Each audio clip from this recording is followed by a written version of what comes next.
सुरेश, आज नगरपरिषद, नगरपालिका, नगरपंचायतीचा निवडणुकीचा खरं तर निकाल हाती येणार आहे. अनेक दिग्गजांची बीडमध्ये प्रतिष्ठा पणाला लागलेली आहे. बरेच दिवस उमेदवार आजच्या या दिवसाची वाट पाहतायत. कशा पद्धतीने प्रशासनाकडून देखील आज तयारी करण्यात आलेली आहे? बीड जिल्ह्यामधल्या 6 नगरपालिकाच्या निवडणुकीच्या अनुषंगाने प्रशासनाच्या वतीनं जो आज निकाल आहे त्या अनुषंगाने मोठी तयारी करण्यात आली.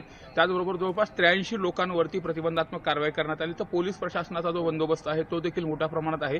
विशेष म्हणजे पोलीस अधीक्षक यांनी बीड जिल्ह्यामध्ये विजयी मिरवणूक काढता येणार नाही अशा पद्धतीने सक्त इंस्ट्रक्शन दिलेले आहेत. त्यामुळे कुठलाही गोंधळ होऊ नये या अनुषंगाने प्रशासन काळजी घेते. विशेषतः बीड जिल्ह्यात जर बघितलं तर 6 नगरपालिकापैकी राज्याचं लक्ष लागलेली परळीची नगरपालिका, ज्यामध्ये भाजप नेत्या मंत्री पंकजा मुंडे, माजी मंत्री धनंजय मुंडे हे एकत्रित ही निवडणूक लढवत होते आणि पहिल्यांदा ही एकत्रित निवडणूक लढवतात. त्याचबरोबर त्यांच्या प्रतिस्पर्धी म्हणून त्या ठिकाणी बजरंग सोनवणे हे तळ ठोकून होते. राष्ट्रवादी शरद पवार गट देखील त्या ठिकाणी मोठ्या ताकदीनं निवडणूक लढवतोय. त्यामुळे नेमकं परळीमध्ये काय होणार याकडे राज्याचं लक्ष लागले.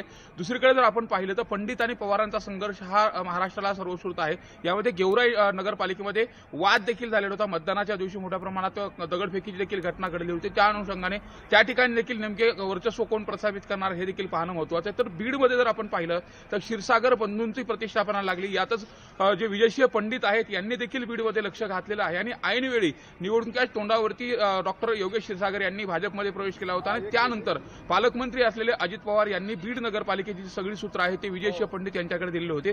विशेषतः आपण जर बघितलं तर भाजप नेत्या मंत्री पंकजा मुंडे यांनी देखील प्रचाराच्या स्टार प्रचारक म्हणून बीड जिल्ह्यातल्या 6 नगरपालिकामध्ये मोठ्या सभा घेतलेल्या होत्या. त्या अनुषंगाने त्यांची देखील प्रतिष्ठापना लागली. तर दुसरीकडे पालकमंत्री म्हणून अजितदादा आहेत. त्यामुळे बीड जिल्ह्यामध्ये पालकमंत्री असताना किती नगरपालिका राष्ट्रवादीच्या ताब्यात येत आहेत हे देखील पाहणं महत्त्वाचं आहे.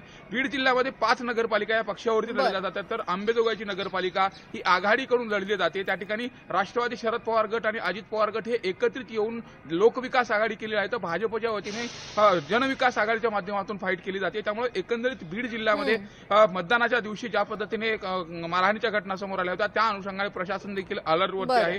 एकंदरीत जर बघितलं तर या निवडणुका ह्या आगामी स्थानिक स्वराज्य संस्थांची रंगीत तालीम असते. त्यामुळे मोठा पक्ष कोण या अनुषंगाने ही निवडणूक अत्यंत महत्त्वाची आहे. निश्चितच काही तासातच निकाल हाती येतील.